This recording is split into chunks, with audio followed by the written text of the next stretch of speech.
I can remember vividly a couple of years ago, my first year as an assistant principal. So teachers, this one is for you. Let me know if I'm in the ballpark with what the need is. What if we just help teachers be successful in the classroom and give them what they need so that they don't want to leave? There's a quote that says, in order for you to shine like the sun, you got to burn like the sun. And I truly believe that you can shine like the sun, that you can really help our students reach their full potential, that you can reach your full potential, that you can really maximize student growth. But in order to shine like the sun, you got to burn like the sun. I'm Daryl Williams Jr., and I help new teachers become the teachers you've always wanted to be and make the impact our students deserve. So I know a thing or two about teachers, all types of teachers. I know good teachers, I know great teachers, I also know bad teachers. Right? And here's what I know. Here's what I know about all those different types of teachers. Bad teachers, they're doing all right. They're okay. Like they're showing up, they're getting their check, they're doing their thing. But good teachers and great teachers, they're burning out, stressed, overwhelmed. And the reason why is because we care a whole lot about student success. And the reason why we're burning out is because we care so much. We know we've got to sacrifice a little here and there to make sure the students are okay. We've got to show up early, stay late. We've got to put in this amount of work. We've got to do all the things to make sure that everybody is okay. And what ends up happening to a lot of good and great teachers is that you set yourselves on fire trying to keep everybody else warm. Now that's not sustainable over time, which is why so many good teachers burn out. But I want to really help you understand what it will take to help you avoid that burnout so that you can stay grounded and really make the impact that you were called to make. All right, I definitely get it. It's an issue that's happening all across the nation in schools that I go into, all across the nation, where I'm looking at these teachers and really trying to help them and empower them. And a lot of them are saying, I don't feel supported. Like I'm overwhelmed, I'm stressed, I'm burning out. And that's an issue because if the good teachers are burning out, what are we going to be left with? I can remember vividly a couple of years ago, my first year as an assistant principal, just transitioned from instructional coach. I'm sitting in the principal's office in my room, and there was this one teacher. It was about October. And I remember from where I was sitting in the office, I saw the teacher walking down the hallway with a box. Just kind of like a movie scene, like walking down the hallway with a box in her hand. And I'm looking at the time, it's not time for class change. She's teaching 8th grade math. It's still early in the morning. Like what is happening right now? So I went down to her classroom and the students were in there loud and rambunctious, right? And there was a teacher across the hallway that was standing in between the two classrooms. And she was like, I don't know where she went, Mr. Williams. And I was like, what?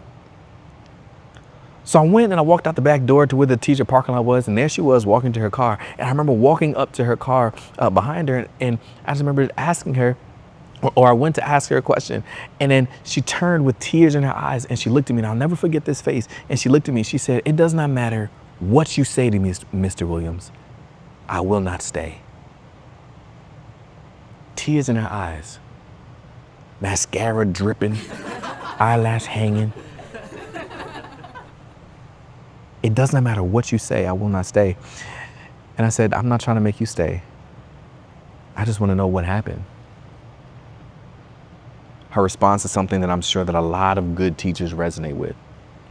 She said, I love math. I went to school for math. I've studied this for years. I just want to teach math. And the students in that room won't let me. I can't do this anymore. I remember saying to myself, okay. She got in her car and she drove away.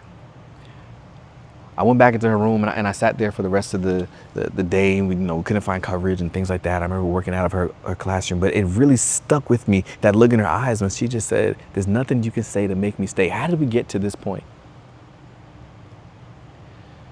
So now I remember it's the middle of the year and I'm sitting down and I'm like, what did we do to set her up for success? I know that she was struggling with management. And yes, I've given her some resources. Yes, I've pointed her to some websites. I've gone into her classroom a couple of times and told the kids to sit down. I told them to be quiet. Like, I've done these things. But was that true support? If she could leave with tears in her eyes and never come back?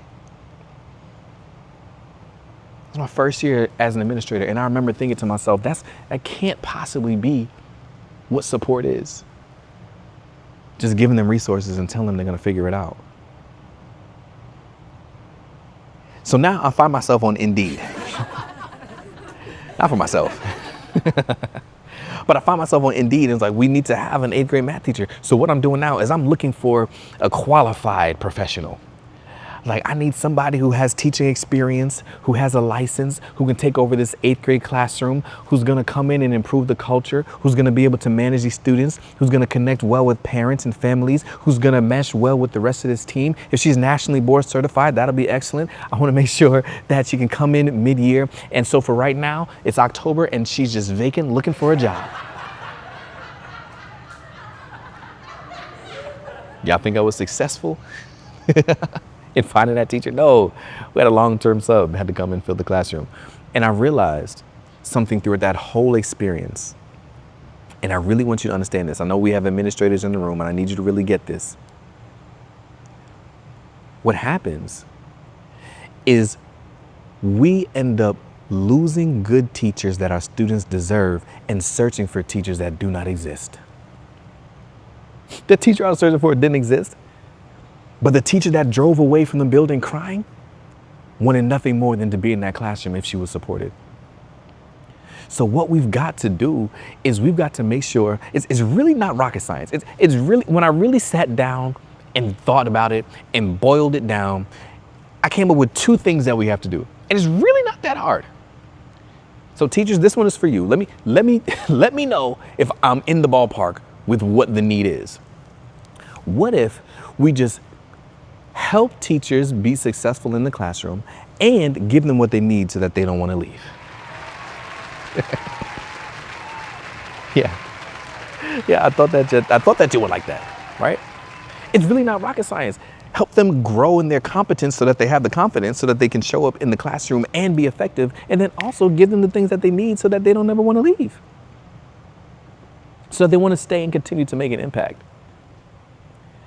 Now, here's the thing, teachers, that was for you, okay? All right, that was for you. But now I've got to talk to you as well, because I got to be serious about this thing. If what you're saying is, hey, just show me what to do, just help me understand, help me learn it, let me get it. And once I get it, just create a culture and environment that makes me want to stay. I want to be here. I want to teach. I want to help students learn. Help me be successful. Also, creating a culture and environment that makes me want to be here. But that whole framework hinges on the fact that the teachers work. It's not going to work unless you do. It's not going to work unless you do. Yes, administrators, that was for you. Make sure teachers, I'm speaking directly to you, supporting my administrators now. That framework is not going to work unless you do, unless you decide that you're going to put in some work, unless you decide that you're going to grow in some of your skill areas, unless you decide that you're going to grow in competence in some areas. You've got to be willing. It is your motivation that is the needle mover for this whole system to work. That's actually what it is. There's a quote that says, in order for you to shine like the sun, you got to burn like the sun. And I truly believe that you can shine like the sun, that you can really help our students reach their full potential, that you can reach your full potential, that you can really maximize student growth. But in order to shine like the sun, you got to burn like the sun. Now, burning like the sun doesn't mean you burn out. The sun doesn't burn out. The sun doesn't burn up. The sun burns just enough to shine a light on the world. And I need you to burn just enough to shine a light in your school community. That doesn't mean burning out. That doesn't mean burning up. That means you've got to endure a little bit of burn and build that relationship with those tough students. That means you've got to endure a little bit of burn and go through professional development on skills that you're lacking. You've got to endure a little bit of burn and actually modify the lesson plan that AI created. Right? Like you can't, like you can't just copy paste. You got to at least read it. You got to endure a little bit of burn. The framework only works if you do. You got to endure a little bit of burn and put in some work. You got to exhibit that grit that you had throughout college. You got to show that resilience that you had when you were a kid growing up. You got to show that tenacity that says, I'm not going to give up on this thing. You've got to have that mindset inside of you that says, I know that it's hard. I know that it's tough, but I'm tougher. I know there are things that I can't do, but I'm going to figure it out. The same way we say to our students, just because you haven't mastered it right now doesn't mean that you won't master it eventually. That's the power of yet. I don't know how to do this yet. Don't talk to students about a growth mindset if you don't have one yourself. You got this. It's already inside of you. You've got the skills that you need to have in order to make the impact that only you can make. I promise it's already inside of you. But the reason why sometimes we lack motivation is because we kind of forget why we're here. Your why is a huge driver for the work that you do. Let me put it to you like this.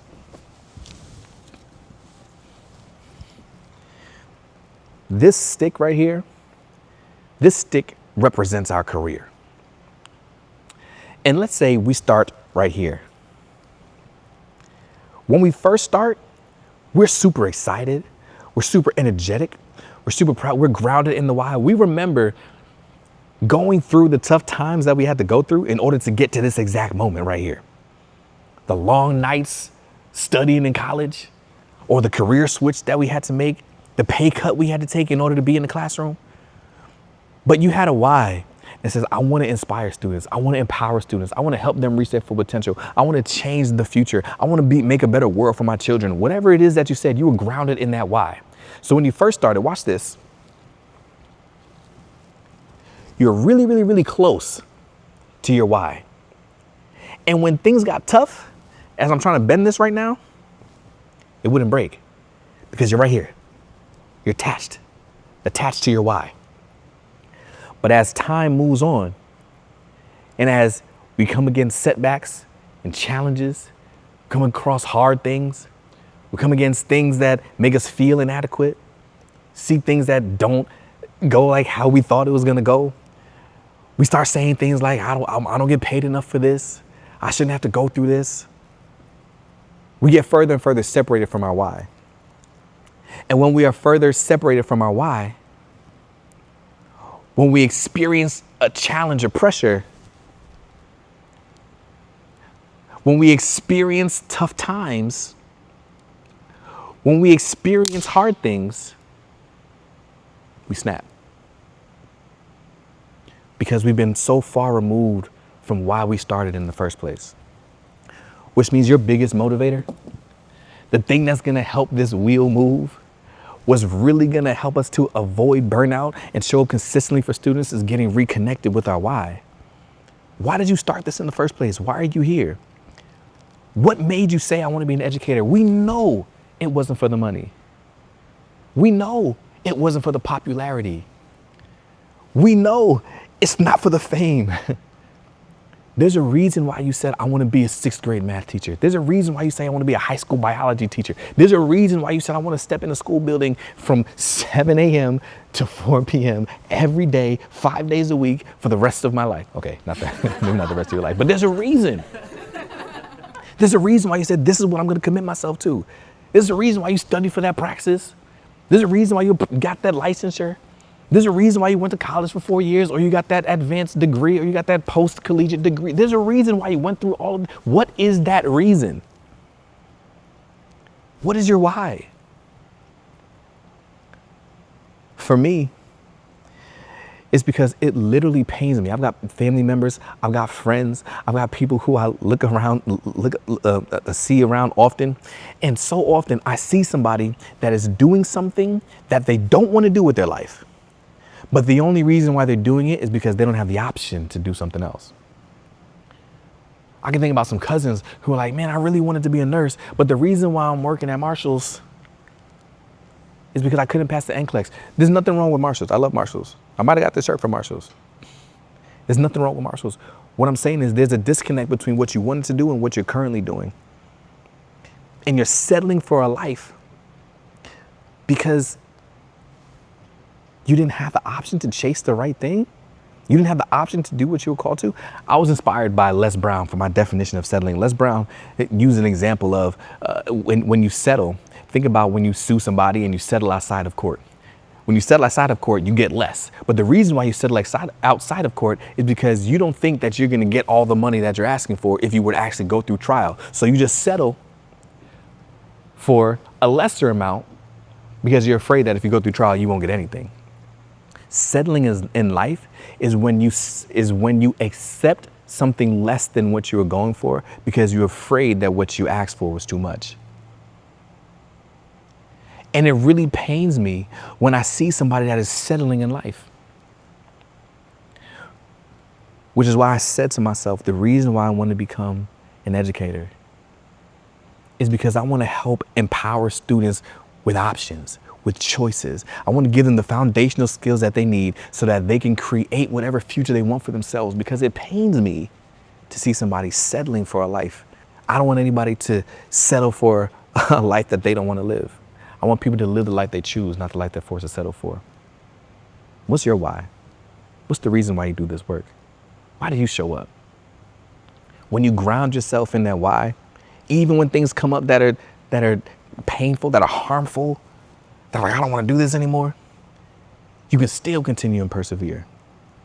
It reminds me of Howard Schultz. Anybody familiar with the name Howard Schultz? Well, by the end of this, I promise you're gonna know who Howard Schultz was. Howard Schultz was in marketing, and he was working for a company.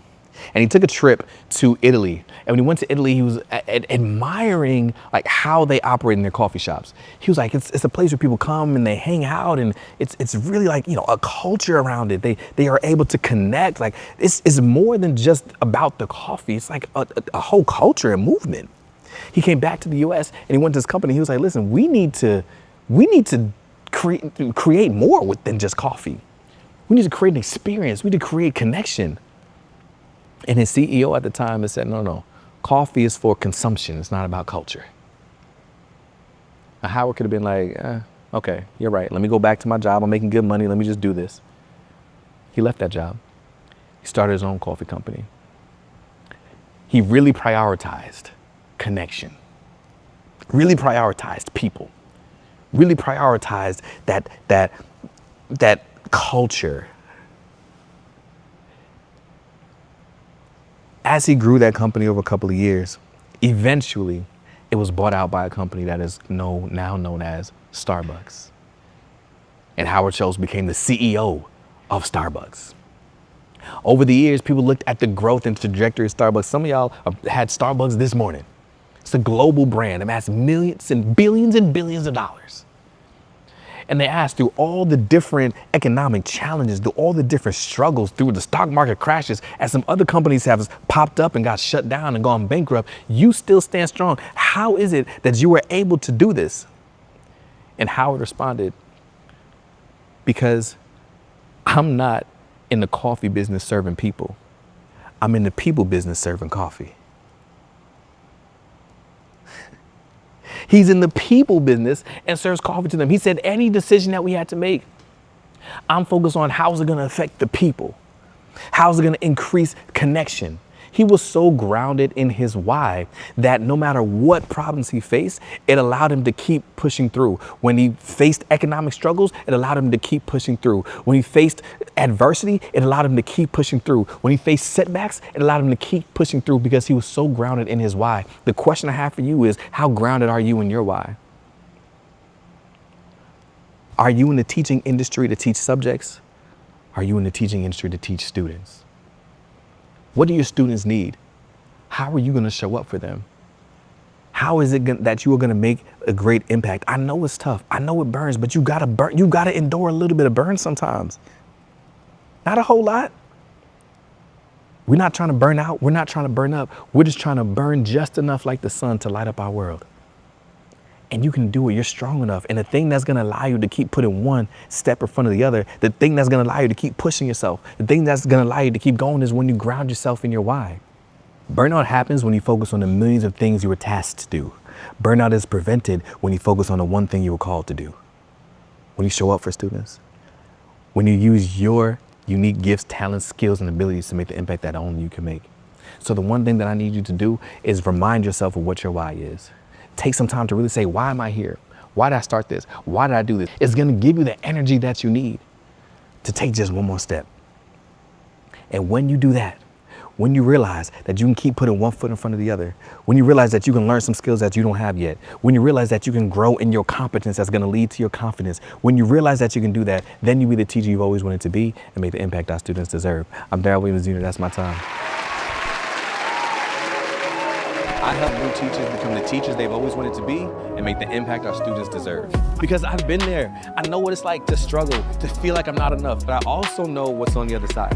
Excitement, fulfillment, and the ability to change lives. Every great teacher was once a new teacher, and new teachers are often excited and eager and anxious, but a lot of times new teachers lack the foundational skills of effective instruction. Every teacher that I work with, I carry them through this journey, helping them master the principles of effective instruction so that they know how capable they are. I can't wait to see these teachers enact their 1% amazing and make the difference that only they can. If you would like for your school district to be empowered as well, you can click the link down below and our team will reach out to you.